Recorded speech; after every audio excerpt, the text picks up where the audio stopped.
Okay, so an example of culture universal and culture specific is, of course, food, no? Now, um, can you think of something else na pwedeng culture universal and culture specific din? Meron kayong naiisip pa na pwede rin na this can be a culture universal and this can also be culture specific? Can you give examples? Sige, comment na lang natin or Clothes. comment or you can raise your hand and then you can unmute your mic.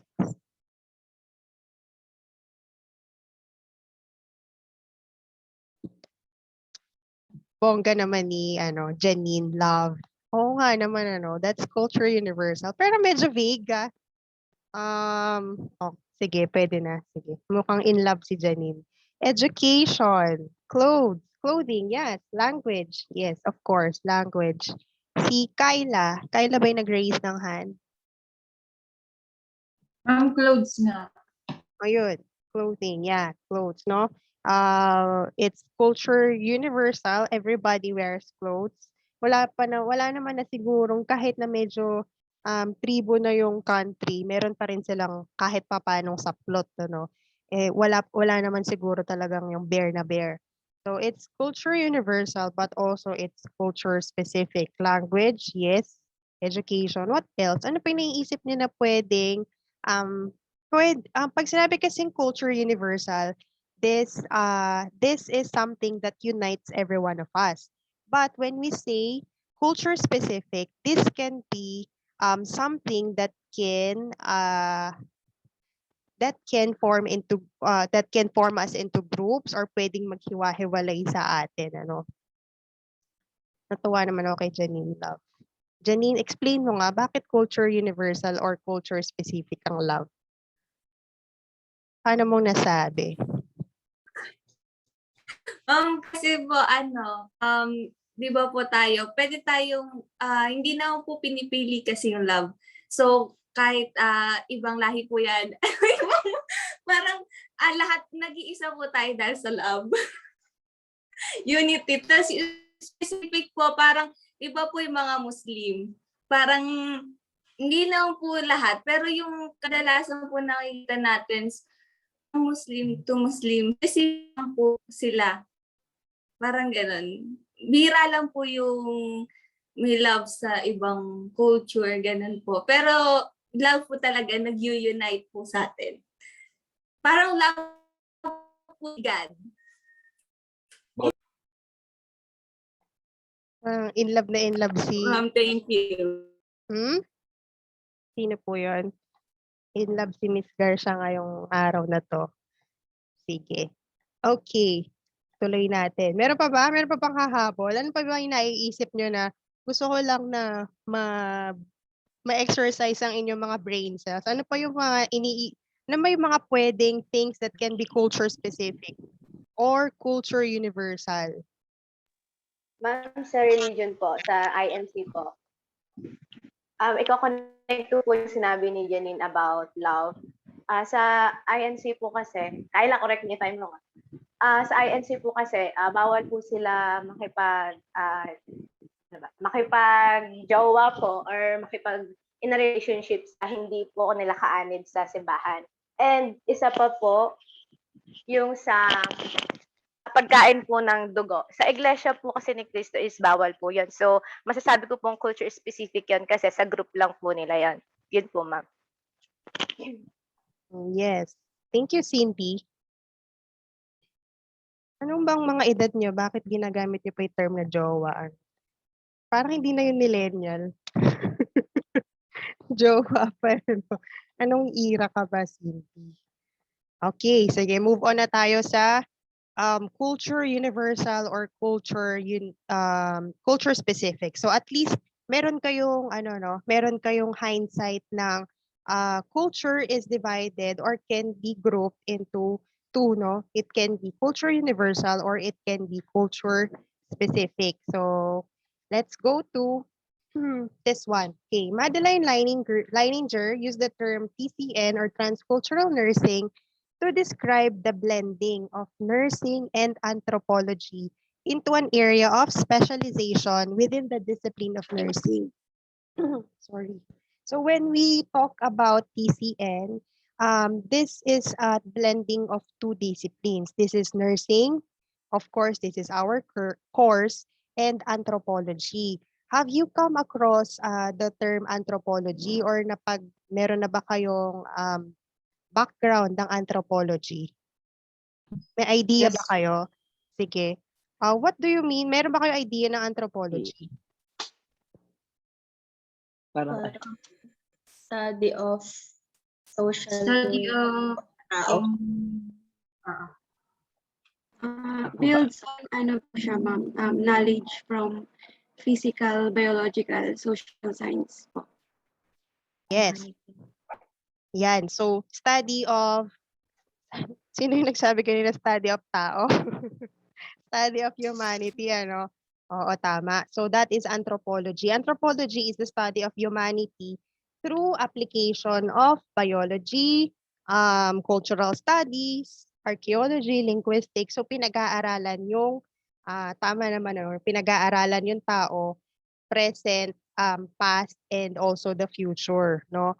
And using the concepts of culture and care, kanina nabanggit na natin yung culture, tapos yung care, first year pa lang pinag-aaralan na natin, ano? Now, i-blend natin siya. The concept of culture and care. So that is why Leininger established transcultural nursing. Let's go further to anthropology and culture. Given that culture is the central focus of both anthropology and TCN, we will begin this chapter by introducing and defining the concept of culture. Sorry.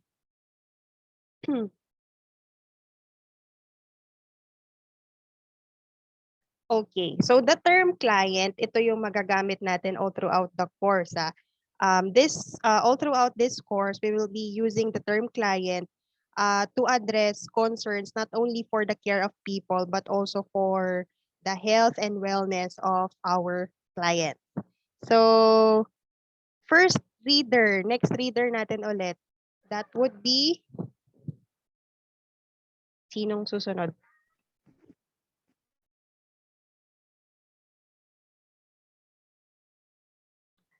Cecil. Susunod si, may mga nag-raise ng hand, si Nicole. Sige. Cecil, can you read what is anthropology? The first paragraph na lang. Anthropology is an academic discipline that is concerned with the scientific study of humans, past and present. Okay, next. Sino yung isa pang nag-raise ng hand? Yan. Okay, sige. Builds on knowledge from the physical and biological and social science as well as the humanities. The central concern of anthropologists is the application of knowledge to solution human problems.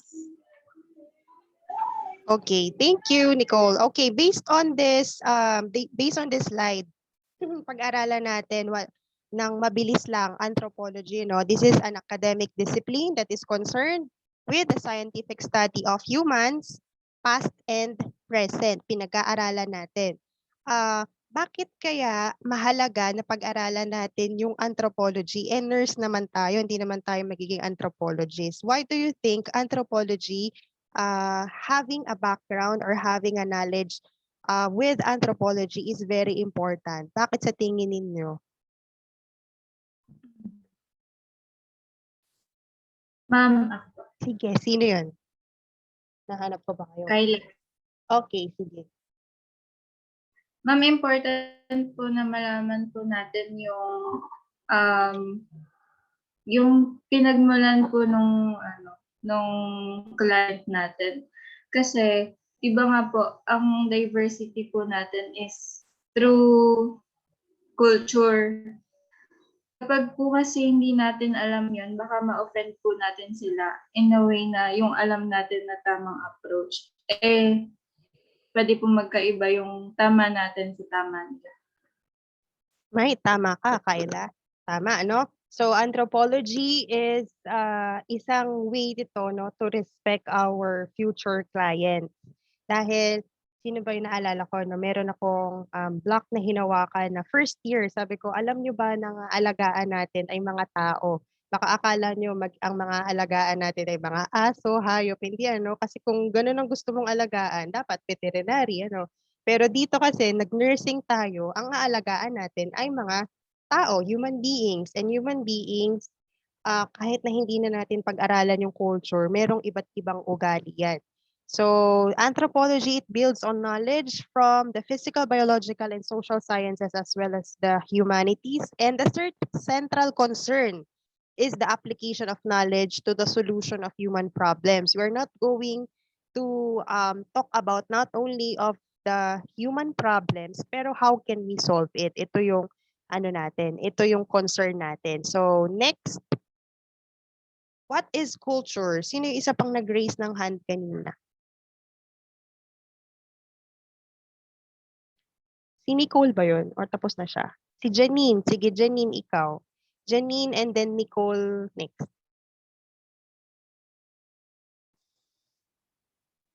What is culture? According to Leininger, culture is the learned, shared, and transmitted values, beliefs, norms, and life ways of a particular group of people that guide thinking, decisions, and actions in a patterned way. Culture is the blueprint that provides the broadest and most comprehensive means to know, explain, and predict people's life ways over time and in different geographic locations. Thank you, Janine. So, take note of this class, ano, take note of this definition because this definition is according to the mother of transcultural nursing, so Leininger herself. So, culture is learned, shared, and transmitted. So, learned, shared, and transmitted values. So, hindi lang na pag-aralan mo, hindi lang pinasa sa'yo, but pinapasa mo din sa iba. Parang, for example, maybe sa inyong bahay, meron kayong culture na sabay-sabay kumakain, no? Merong mga bahay na sabay-sabay dapat silang kumakain. May isang pamilya na hindi pwedeng kumain ng isa na family member kung hindi kompleto ang lahat. So, meron ba kayo naririnig na trumpet? Ano? Kung may narinig kayong trumpet, that is my dad. Yan ang aking tatay. So, meron siyang trumpet. Okay. So, culture is specific to, for example, for a family, it is learned, shared, and transmitted values. And it guides the thinking of a person. So, it guides the decision making, the actions in a patterned way. So, this is our blueprint. Okay. So, take note of this definition. Next, Nicole, can you read the first three na lang, first three paragraphs? How does a culture influence a person's definition of health? When it is appropriate to self-treat and when it is serious to seek assistance. The choice of a healer. Third, culture determines who is permitted or expected to care for someone who is ill. Okay, pag-aralan natin ito. Next natin si Cindy. Sino ba yun? Si Cindy ba yun? Apo. Next po, culture determines when a person is declared well and when they are healthy enough to resume activities of daily living and or return to work. Ma'am, continue mo po. Continue mo po. And then when someone is dying, culture often determines where, how, and with whom the person will spend his or her final hours, days, or weeks.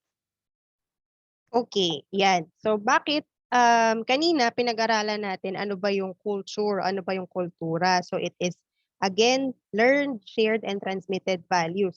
Now, kapag idudugtong naman natin siya sa health, idudugtong natin siya sa dahil tayo ay mga nurses. So how does a culture of a person influence a person's definition of health? So ito yung mga some examples lang. For example, number 1, when is it appropriate to self-treat and when is it serious to seek assistance? Bakit sa tingin nyo may mga tao na meron ba kayong, I'm not sure kung yung batch nyo ba nakapag-CHN, nakapag-community health nursing ba kayo ng face-to-face? Tama ba? Yes Yes po, po. ma'am. Yan. So, meron ba kayong mga pamilya, meron ba kayo na na-encounter na gusto nilang magpa-BP, yung iba naman ayaw nilang magpa-BP. Meron ba mga nanay na gusto nilang magpa-ultrasound, yung iba naman natatakot, 'di ba? So ito 'yon. So a culture of a person defines or influences his perception of health. Okay, so yun yung number 1. Number 2, example, choice of a healer. Yun, no? For example, mas gugustuhin nila na pumunta sa tawas. Gusto nila na pumunta na lang sa manghihilot. Gusto nila na pumunta na lang sa baka merong pinamana. Albularyo. Yes, albularyo, or merong mga pinamana na pahid-pahid yung lola. So yun yung mga nakasanayan na nila.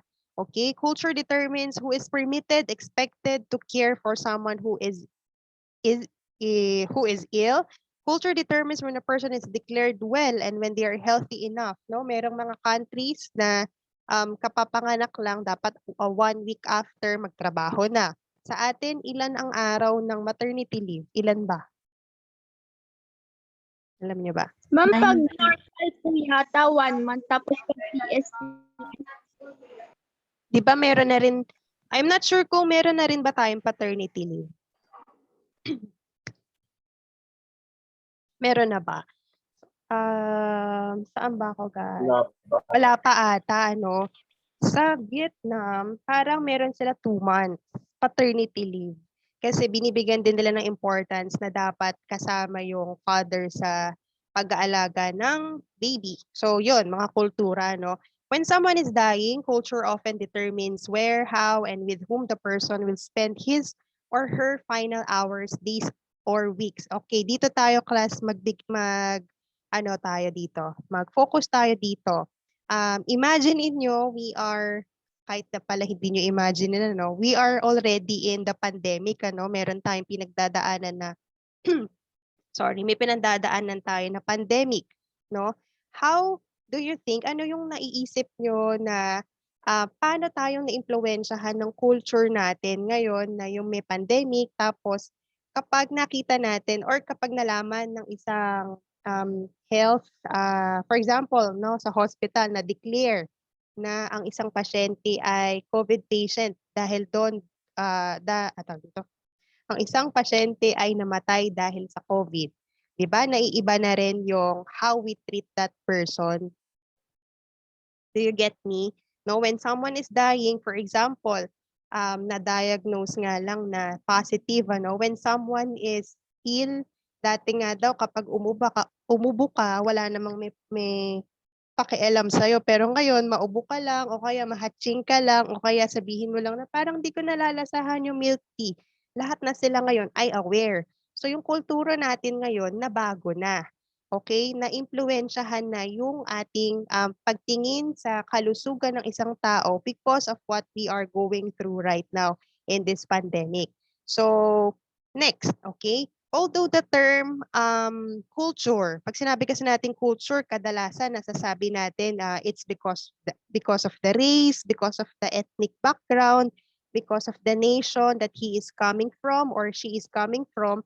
Meron din tayong mga non-ethnic cultures na tinatawag. Okay, so can somebody read the first two? Yan.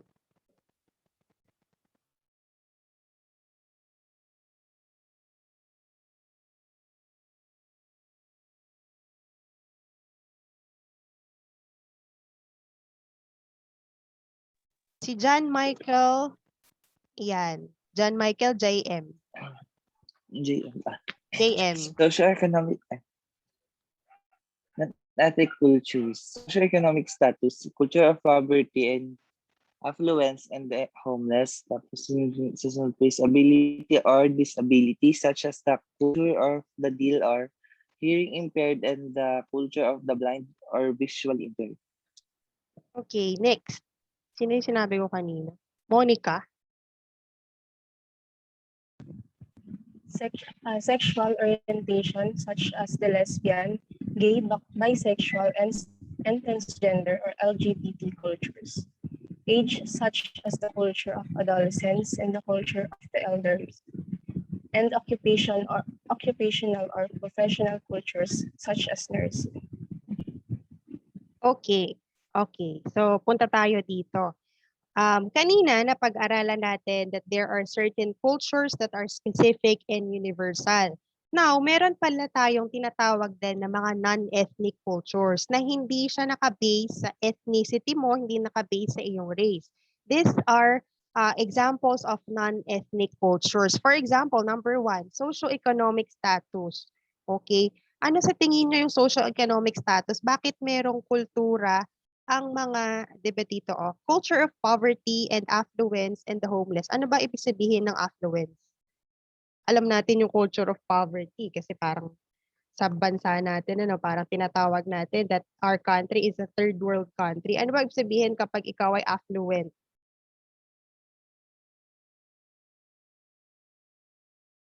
Sige, Google nyo. Affluent.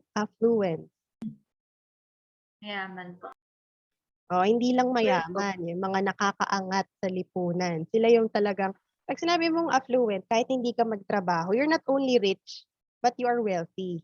No, kapag pag rich kasi para pwedeng one time lang, pwedeng one day millionaire, but when you are affluent, you are also influencing others because of your wealth. So that is the culture of affluence. So yung socio-economic status, minsan, na-feel nyo ba yan? Minsan, for example na lang sa nung first time na nag-roll out yung vaccine, nababalitaan natin na parang may mga bumibiling iba na mayayaman. Bakit tayo hindi natin siya mabili? Bakit? Kasi nasa middle class lang tayo or wala tayong pambili. Nung mga first time, Tapos dumating yung time na, ay pwede na pala, meron na palang class A, class B, class C, kahit sa vaccine declassification din. So nakikita nyo, merong mga non-ethnic cultures. Next. Okay, ability or disability. Ayan. Ano bang ibig sabihin nito?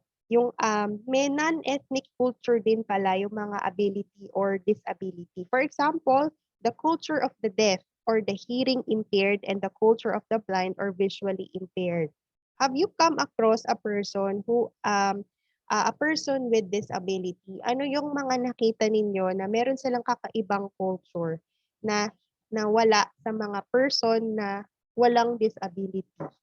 Napansin nyo ba yon? Yes, ma'am.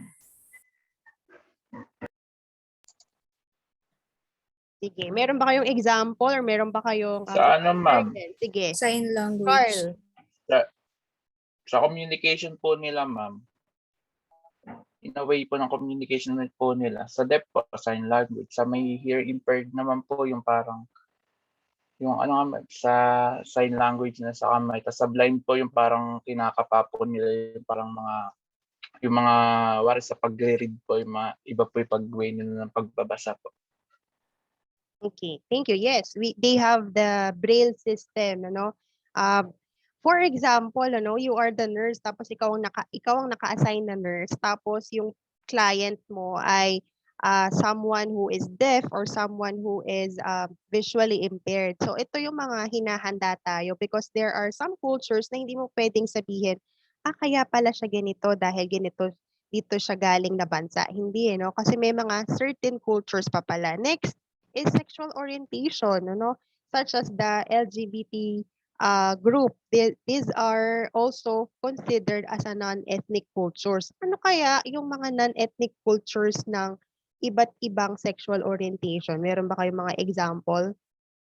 Meron ba kayong mga na-come across, mga friends, or meron kayong family na meron silang certain culture na sila lang ang nakakaintindi?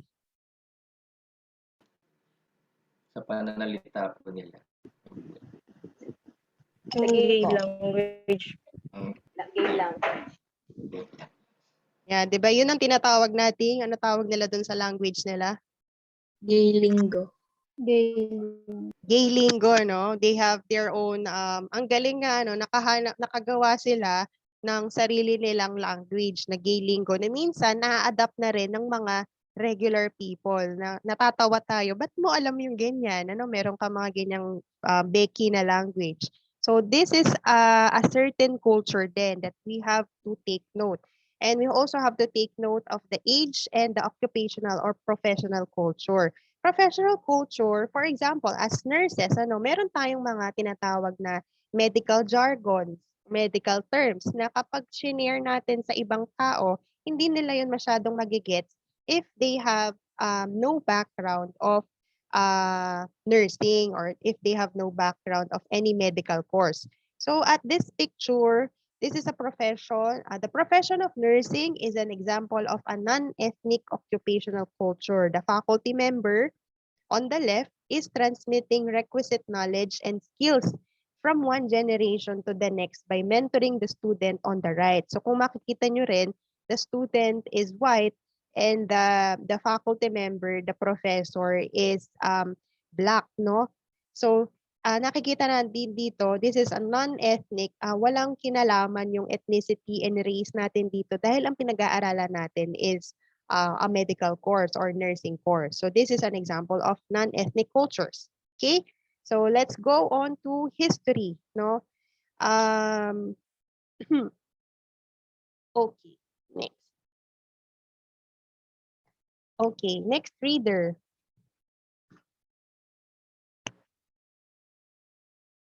Ano pa ba hindi ko naririnig ang boses dyan? Regine. Regine Cyril Javier. Buong-buo ang pangalan. Can you read the history? Historical foundation of transcultural nursing. In 1950s, Madeleine M. Leninger, known as the foundress of transcultural nursing, noted cultural differences between patients and nurses while working with emotionally disturbed children. This experience led to study clinical difference in perception of doctor.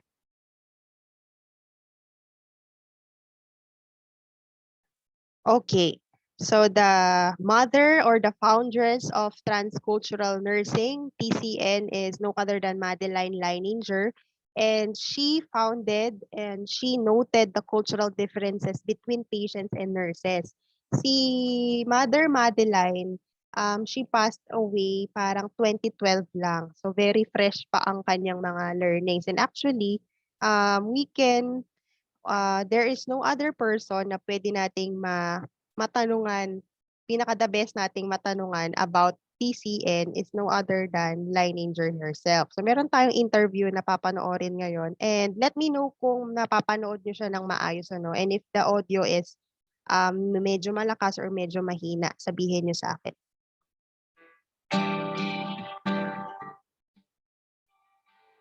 In 2008, Dr. Madeline Leininger visited Home Care of Rochester to share her transcultural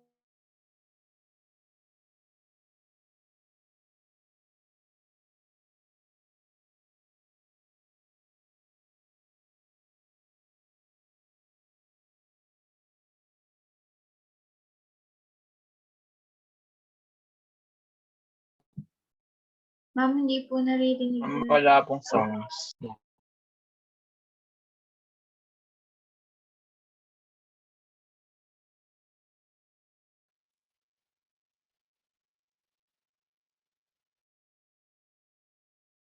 Okay, ulitin ko.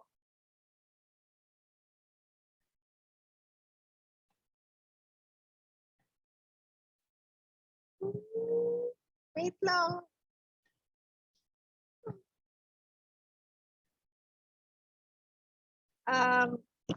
Class, meron na lang akong parang 10 minutes. Balik tayo kagad. End ko muna to, tapos balik tayo para mapanood natin yung video. Thank you.